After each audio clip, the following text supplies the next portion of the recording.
Hello student, आज हम लोग क्लास 12 केमिस्ट्री में इलेक्ट्रोकेमिस्ट्री चैप्टर से सीबीएसई बोर्ड में जो भी क्वेश्चन पूछे गए हैं उसका डिस्कस करेंगे। जैसा कि आप देख रहे हैं सीबीएसई का सैम्पल पेपर है यहाँ पर ओसवाल का, यहाँ से क्वेश्चन हम लोगों ने नोट किया है।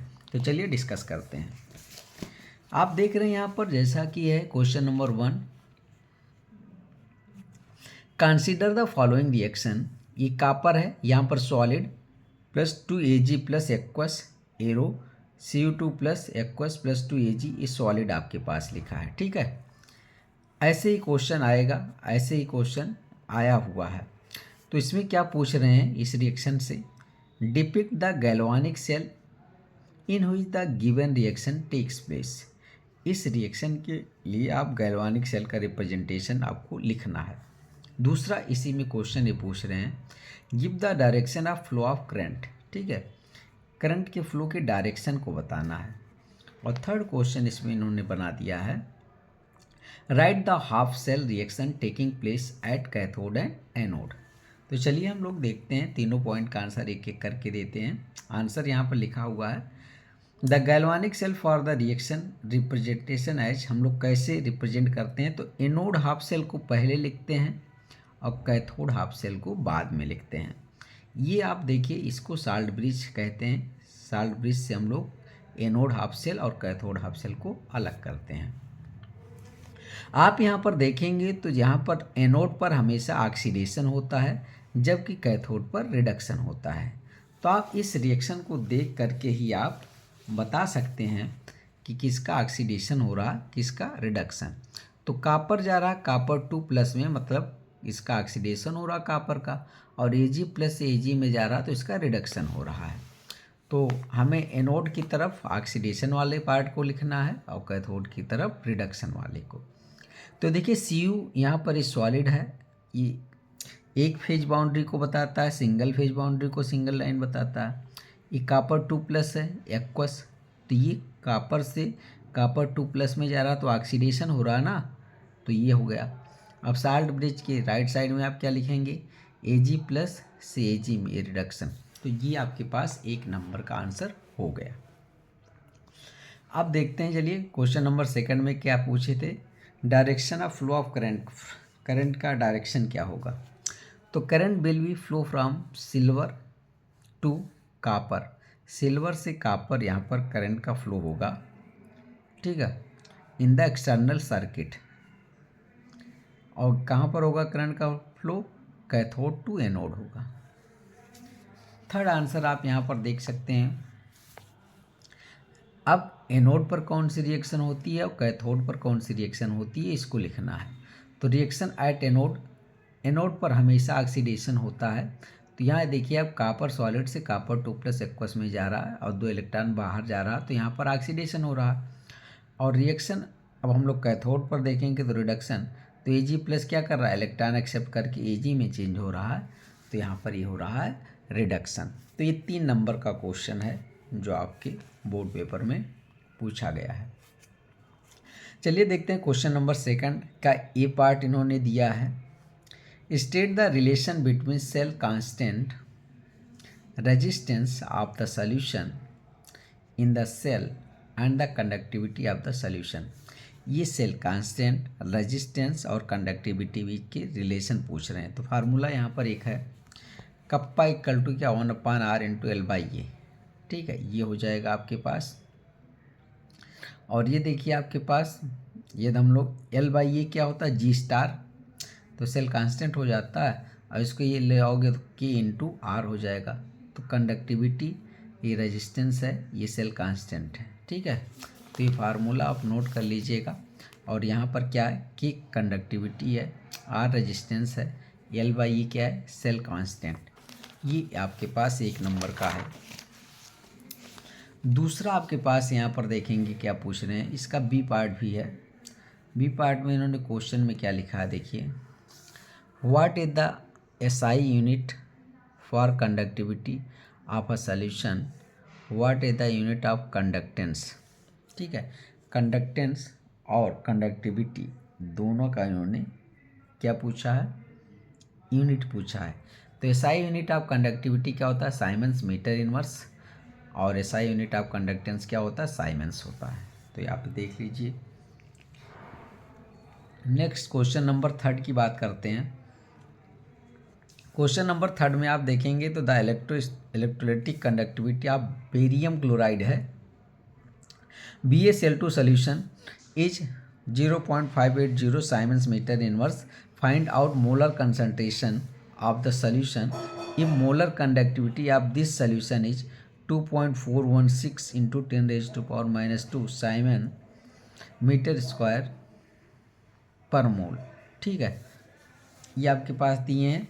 तो अब देखिए यहाँ पर ध्यान देने वाली बात ये है ना कि ये जो कप्पा है कंडक्टिविटी ये साइमन्स मीटर इनवर्स में दिए हैं, तो फार्मूला आप यूज करते समय थोड़ा सा सावधानी बरतेंगे। जैसे इफ के इन साइमन्स मीटर इनवर्स, तो हम मोलर कंडक्टिविटी का फार्मूला ऐसा यूज करेंगे, कप्पा अपॉन 1000 इंटू मोलरिटी या कंसंट्रेशन। अच्छा, दिया है मोलर कंडक्टिविटी दिया है, तो मोलर कंडक्टिविटी आपके पास यहाँ नोट कर लीजिए, और कंडक्टिविटी भी दिया है, तो मोलरिटी आप कंसंट्रेशन को निकालना है आपके पास। बस फार्मूले को आप ऐसे रीअरेंज कर लीजिए और यहाँ पर डाटा रख दीजिए, और यहाँ से आपका कंसंट्रेशन पता चल जाएगा। मोलरिटी जब इसको आप सॉल्व करेंगे तो मोलरिटी आएगा 2.4 into 10 raised to power minus 2 mole पर मीटर क्यूब। ठीक है, अब क्वेश्चन नंबर 4 देखते हैं हम लोग। क्वेश्चन नंबर 4 में क्या कह रहा है, represent the galvanic cell in which the given reaction will takes place. Galvanic cell represent करना जिसमें रिएक्शन होता है। अब इसके पहले हम लोगों ने देखा था, तो रिएक्शन में आपके पास पहले देख लो किसका ऑक्सीडेशन हो रहा, किसका रिडक्शन। तो जिंक का ऑक्सीडेशन हो रहा और Ag+ का रिडक्शन हो रहा। तो बस एनोड ऑक्सीडेशन कहाँ पर होता है, एनोड, तो उसको पहले लिखो। देखो Zn इसमें जा रहा है Zn2+ एक्वस में। ठीक है, हमेशा देखो कैसे ये Zn से Zn2+ में जा रहा है, तो ऐसे ही लिखना है। साल्ट ब्रिज यहाँ साइन लगाएंगे, फिर Ag+ से Ag में जा रहा है, तो ये आपके पास हो जाएगा। दूसरा इसी में क्वेश्चन पूछता है, when a cell reaction attain equilibrium what will be the EMF of the cell. Equilibrium में सेल का EMF क्या होगा, तो 0 होता है। ये दूसरा नंबर आपको मिल जाएगा। तीसरा करें, इलेक्ट्रोकेमिकल सीरीज को डिफाइन कीजिए। It is the arrangement of the element in order of their increasing electrode potential value. The series has been established by measuring the potential of various electrode versus standard hydrogen electrode. Standard hydrogen electrode के respect में हम लोग कई electrode का electrode potential calculate करते हैं, और उसको इंक्रीजिंग आर्डर में जब अरेंज करते हैं तो एक सीरीज मिलता है जिसे आप इलेक्ट्रोकेमिकल सीरीज बोलते हैं। और इसमें डी ऑप्शन आपके पास, मतलब डी नंबर पर क्या है, express next equation. Next equation आपको लिखना है, तो आपके पास यहाँ देखिए general E cell equal to inert cell minus 0.0591 कहीं कहीं लिखा होता है upon n log concentration of product upon concentration of reactant. तो ये था क्वेश्चन नंबर 4। अब हम लोग क्वेश्चन नंबर 5 का डिस्कशन करेंगे। तो क्वेश्चन नंबर 5 में देखिए क्या कह रहा है, given is an electrochemical cell. ये आपके पास एक इलेक्ट्रोकेमिकल सेल दिया हुआ है, Mg से जा रहा है Mg2+ में, ये सॉलिड है, लिक्विड है, साल्ट ब्रिज का साइन है, कॉपर 2+ ऑब्लिक कॉपर, ये सॉलिड है। Calculate the equilibrium constant. यहाँ पर अब आपको इक्विलिब्रियम कांस्टेंट कैलकुलेट करने के लिए कह रहे हैं of the cell at 25 degree Celsius when the EMF of the cell is 0, जब EMF सेल का 0 हो तब। अच्छा, इन्होंने दिया है रिडक्शन पोटेंशियल भैया दिया है E0 Mg2+ ऑब्लिक Mg का -2.37 वोल्ट, और इसका रिडक्शन पोटेंशियल दिया है 0.34 वोल्ट, इसका 2.303 RT/F की वैल्यू इन्होंने ये दिया है 0.0591 होता है। ठीक है, ये सब की वैल्यू रखोगे तो ये आ जाएगा। Use log and anti log table if needed, ये दिया रहेगा तो इसका यूज करेंगे। तो चलिए यहाँ पर एक सेल रिएक्शन लिख लेते हैं। इस सेल को देख करके सेल के रिप्रेजेंटेशन को देख करके आप कोई रिएक्शन लिखना आना चाहिए। ठीक है, अब आप देखिए Mg से Mg2+ में जा रहा तो यहाँ पर कितने इलेक्ट्रॉन का लॉस हो रहा 2, और कॉपर 2+ से कॉपर में आ रहा तो कितने इलेक्ट्रॉन का यहाँ पर गेन हो रहा 2 इलेक्ट्रॉन, तो n फैक्टर यहाँ पर 2 आएगा, तो n = मैं 2 लिख रहा हूँ। ठीक है, अब मैं E0 सेल कैलकुलेट करने वाला हूँ। E0 सेल कैसे निकालते हैं? E0 cathode minus E0 anode, ये Rp है, मतलब दोनों का रिडक्शन पोटेंशियल आपको लेना है, और इसमें दिया भी है दोनों का रिडक्शन पोटेंशियल, देखिए क्वेश्चन में दिया है। तो अब दोनों का रिडक्शन पोटेंशियल दिया है तो भैया किसको कैथोड बनाओगे, किसको एनोड? तो जिसका रिडक्शन पोटेंशियल ज़्यादा होता है वो कैथोड बनेगा, जिसका कम होता है वो एनोड बनेगा। आप देखेंगे आप 0.34 वोल्ट क्या ज़्यादा है इसके -2.37 वोल्ट की तुलना में, तो इसको आप कैथोड बनाओगे, तो मैं देखो कैथोड की जगह पर इसे लिख रहा हूँ। तो 0.34 माइनस, और ये -2.37, तो हो जाएगा प्लस, और इसको आप जब ऐड करेंगे तो मिल जाएगा आपको E0 सेल 2.71 वोल्ट। अब मुझे इक्विलिब्रियम कांस्टेंट कैलकुलेट करना है, तो फिर फार्मूला लगाएंगे E0 सेल = 0.0591 log Kc, इसी को निकालना है। बस E0 सेल यहाँ से आपने निकाल लिया 2.71, और 0.0591 n की वैल्यू यहाँ पर 2 है log Kc। अब इसको आप इस फॉर्म में अरेंज कर लीजिए, तो log Kc = क्या हो जाएगा 2.71 × 2/0.0591।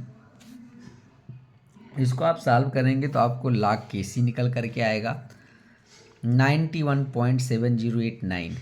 यहाँ तक भी करते हैं आप तब भी पूरा नंबर मिलेगा, और नहीं तो इसके बाद क्या करते हैं, जब आप इस वक्त ले जाएंगे तो एंटी लॉग बन जाएगा। अब एंटी लॉग देखने के लिए टेबल की ज़रूरत पड़ेगी, तो इसका 91.7089 का एंटी लॉग कितना होता है, इतना आपके पास आ जाएगा Kc निकल करके। ठीक है, चलिए क्वेश्चन नंबर 6 का डिस्कस करते हैं अब हम लोग। क्वेश्चन नंबर 6 में आप देखेंगे ये दिए हैं molar conductivity at infinite dilution of KCl is 150.07 cm² mole inverse. Calculate the degree of dissociation of 0.01 molar KCl। Given है molar conductivity at given concentration 141 cm² mole inverse. ठीक है, ये कहीं केस स्टडी का क्वेश्चन है, तो ऐसे यहाँ पर ये डाटा लिख दिया गया है। तो डिग्री ऑफ डिसोसिएशन भैया निकालना है यहाँ पर। अल्फा = ये आपके पास है molar conductivity at given concentration upon molar conductivity at infinite dilution. तो बस दोनों वैल्यू दिया है और आप इसको रख देंगे तो आपको डिग्री ऑफ डिसोसिएशन मिल जाएगा 0.94। ठीक, क्वेश्चन नंबर 7 का डिस्कस करेंगे अब हम लोग रीजन के साथ। क्या रीजन ये पूछ रहे हैं? It is necessary to use salt bridge in galvanic cell. क्या गैल्वानिक सेल का यूज करना साल्ट ब्रिज का यूज करना गैल्वानिक सेल में ज़रूरी है? गैल्वानिक सेल में जो हम लोग साल्ट ब्रिज यूज करते हैं क्या उसका नेसेसरी है? तो क्या करता है साल्ट ब्रिज का वर्क क्या है, ये पूछना चाहते हैं। तो भैया साल्ट ब्रिज क्या करता है? सर्किट को कंप्लीट करता है, इलेक्ट्रिकल न्यूट्रलिटी को मेंटेन करता है, और फ्लो ऑफ आयन को अलाउ करता है।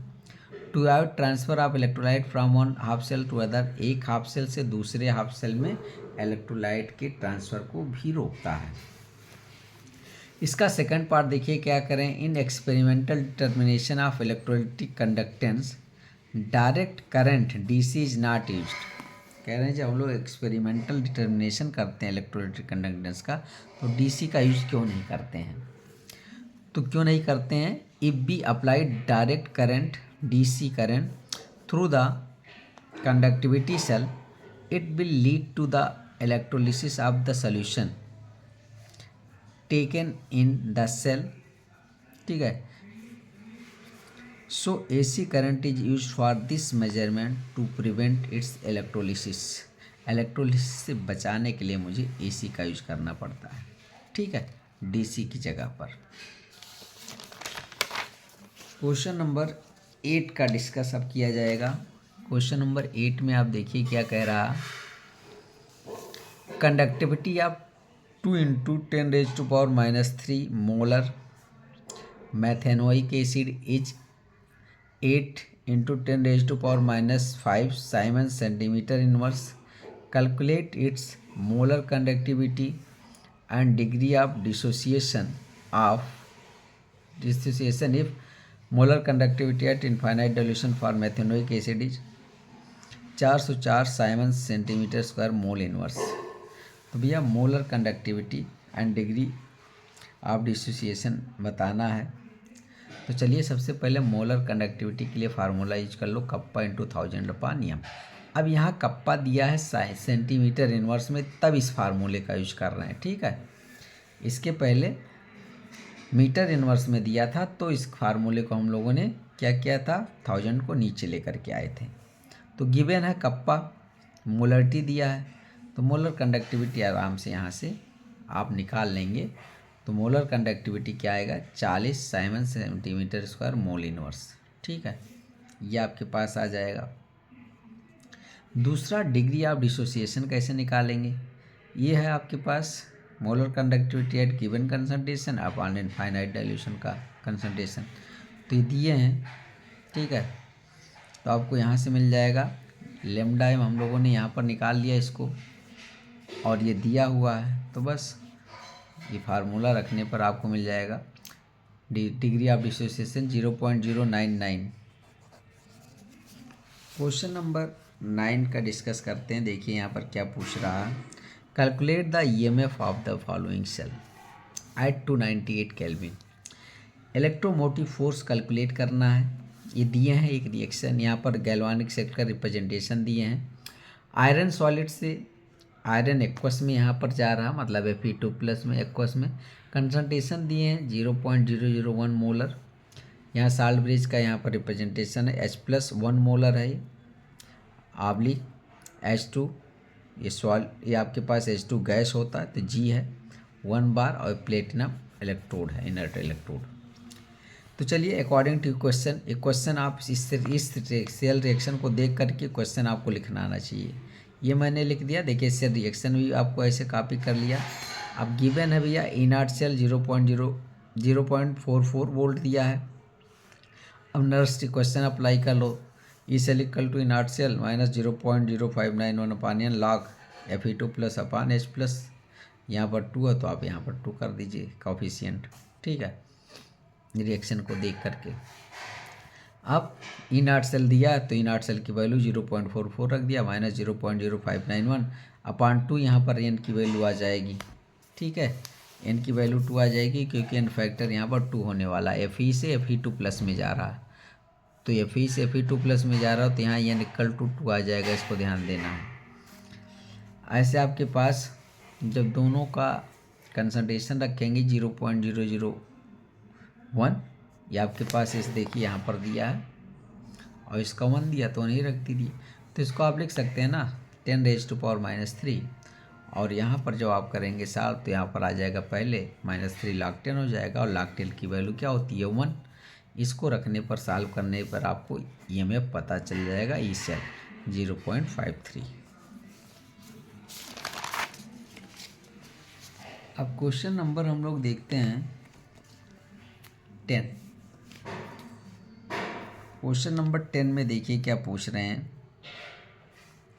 कैलकुलेट द करंट कैलकुलेट करना है, and the thickness of the coating if the current was passed for 1 hours to deposit 2 gram silver on metal object of area 1 centimetre square. अब ये question में दिया है Ag 108 इसका एटॉमिक मास होता है. 1 फैराडे किसके बराबर होता है, 96,500 कूलाम. डेंसिटी ऑफ सिल्वर दिए 10.5 ग्राम पर cc.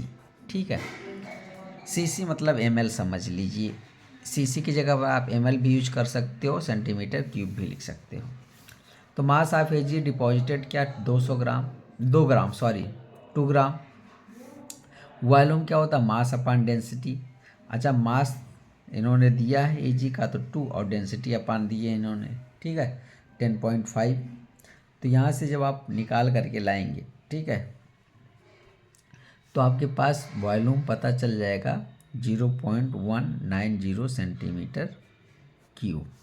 ठीक है, ये पता चल जाएगा। अब ये कैसे होगा, आप इसको ऐसे लिख सकते हो बेटा, ग्राम पर सेंटीमीटर क्यूब। ठीक है, ये सीसी को तो आप ये ग्राम से ग्राम चल जाएगा और सेंटीमीटर क्यूब बचेगा केवल। अब यहाँ से देखिए थिकनेस निकालना है, तो थिकनेस निकालने का फार्मूला मतलब मोटाई वॉल्यूम अपॉन एरिया होता है। तो वॉल्यूम यहाँ हम लोगों ने निकाल लिया और एरिया इन्होंने दिया है 1 सेंटीमीटर स्क्वायर। तो यहाँ से आपके पास थिकनेस आ जाएगी, सेंटीमीटर स्क्वायर से आपका ये हट जाएगा, केवल सेंटीमीटर बचेगा। तो थिकनेस कितना आ रहा हो, 0.19 सेंटीमीटर। ठीक है, अब चलिए हम लोग करंट की बात करते हैं। फॉर करंट के लिए यहाँ पर एक रिएक्शन हमें लिखना पड़ेगा कि Ag प्लस Ag में जा रहा, मतलब एक इलेक्ट्रॉन लग रहा है। अब देखिए एक फैराडे चार्ज की ज़रूरत पड़ रही है Ag प्लस को Ag में जाने के लिए। तो एक Ag का जो मास होता है ना 108 ग्राम, तो 108 ग्राम Ag is deposited bye 1 Faraday charge. एक फैराडे चार्ज हम लोग के द्वारा 108 ग्राम Ag डिपॉजिट होता है। तो 1 ग्राम Ag को के लिए कितने फैराडे चार्ज की ज़रूरत पड़ेगी, तो 1/108 फैराडे चार्ज। ऐसे 2 ग्राम के लिए क्या हो जाएगा, 2/108 चार्ज की ज़रूरत पड़ेगी। तो इसको सॉल्व करेंगे तो मुझे कितने चार्ज की ज़रूरत पड़ेगी, 0.0185 फैराडे ऑफ चार्ज। अच्छा, एक फैराडे की वैल्यू 96,500 कूलाम होती है, तो बस ये मल्टीप्लाई कर लेंगे यहाँ पर। अब गिवन है यहाँ पर जो टाइम 1 आवर दिया भी है, तो आवर को मिनट में और मिनट को सेकंड में चेंज कर लोगे तो 3600 सेकंड आ जाएगा। ठीक है, अब क्या करते हैं, ये Q इक्वल टू क्या होता है आपके पास, I इंटू टी। तो Q यहाँ से निकाल लिया गया है चार्ज। ठीक है, तो Q की जगह पर ये रख दिया और टाइम यहाँ पर जो दिया 60 इंटू 60 रख दिया गया। ठीक है, तो I मुझे निकालना था, तो I यहाँ पर ऐसे निकाल लेंगे हम लोग। तो I कितना आ जाएगा, 0.495 एम्पियर। ठीक है, अब यहाँ पर क्वेश्चन नंबर 10 की बात करते हैं हम लोग। 10 में देखिए 10 हो गया, 11 की बात करते हैं। A steady current of 2 ampere was passed through two electrolytic cell X and Y connected in series। X and Y कोई एक इलेक्ट्रोलिटिक सेल है जिसे सीरीज में कनेक्ट किया गया है। ठीक है, कंटेनिंग इलेक्ट्रोलाइट FeSO4। इलेक्ट्रोलाइट कौन सा है, FeSO4 मतलब ferrous sulphate and zinc sulphate ZnSO4 until 2.8 gram of iron deposited at the cathode of cell X. How long did the current flow? ठीक है, if 2.8 gram of iron deposited at the cathode of cell, how long did the current flow? कब तक ये current flow होगा ये पूछ रहे हैं। Calculate the mass of zinc deposited at the cathode of cell Y। Zinc का mass कितना होगा सेल Y पर, ये भी पूछ रहे हैं। तो मोलर मास यहाँ पर क्वेश्चन में दिया है, आयरन का 56, जिंक का 65.3 और एक फैराडे किसके बराबर होता है, 96,500 कूलाम पर मोल। ठीक है, तो चलिए गिवन आपके पास है I। ठीक है, 2 एम्पियर। टाइम पूछ रहे हैं भैया, क्वेश्चन मार्क लग गया। एटॉमिक वेट ऑफ आयरन दिया 56 ग्राम पर मोल, जिंक का 65.3 ग्राम पर मोल, मास दिया 2.8 ग्राम, ये मास आयरन वाला है। ठीक है, अब देखिए M बराबर या W बराबर ZIT फार्मूला यूज करोगे। Z के लिए ये अपान 96,500 होता है, E निकलता है एटॉमिक मास अपान एन फैक्टर से, तो हम सब फार्मूले को इसमें एडजस्ट करेंगे। ठीक है, M इक्वल टू EIT अपान 96,500। ठीक है, अब E की जगह पर मैं लिख रहा हूँ एटॉमिक मास। ठीक है, अपान ये एन फैक्टर है, I इंटू टी अपान 96,500। बस यहाँ से आप टी निकाल लीजिए, तो टी निकालोगे तो आपके पास क्या आ जाएगा, 96,500 into M upon atomic mass into I। ठीक है, तो बस इस सभी पर वैल्यू रख देंगे। एन फैक्टर कितना है आपके लिए, 2। ठीक है। तो यहाँ पर ये रख दिया जाएगा। मास कितना 2.8। एटॉमिक मास आयरन का कितना होता भैया 56, तो 56 और आई कितना दिया 2 एम्पियर, 2 कर दिया। किसके लिए, आयरन के लिए है।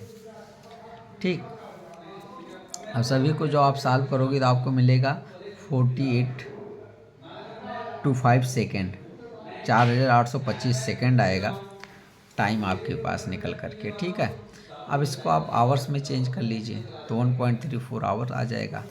अब फैराडे सेकंड लॉ अप्लाई करेंगे, कितना ग्राम, टाइम मुझे पता चल गया। ठीक है, अब कितना ग्राम जिंक डिपॉजिट होगा, इसके लिए आप फैराडे का सेकंड लॉ यूज करो। तो देखिए, mass of Zn upon equivalent mass of Zn, mass of Fe upon equivalent mass of Fe। तो अब देखो, वेट ऑफ आयरन जो आपके पास दिया है या मास 2.8 क्वेश्चन में दिया था, वेट ऑफ जिंक निकालना था।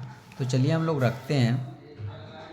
तो आप देखो कि मास ऑफ जिंक आपको निकालना है, तो ये आपके पास इक्विवेलेंट वेट कैसे निकलेगा, 65.3 अपान 2, इसका एन फैक्टर 2 आएगा, तो इक्विवेलेंट की जगह पे रखेंगे। ऐसे 2.8 और 50 इसका भी 2 आएगा।